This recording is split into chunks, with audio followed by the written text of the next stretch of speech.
Дорогие сухумчане, добрый вечер, наши уважаемые кандидаты.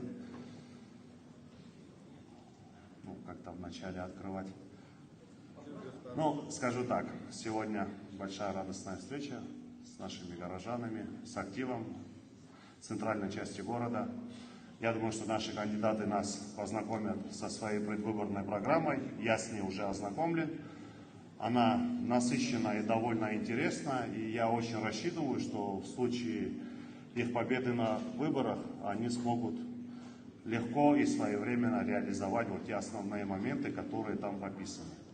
Я бы особо хотел отметить, это поддержка малого и среднего бизнеса, поддержка молодых семей, что немаловажно. И там еще очень много всего прописано касаемо молодежной политики. Выборы у нас скоро.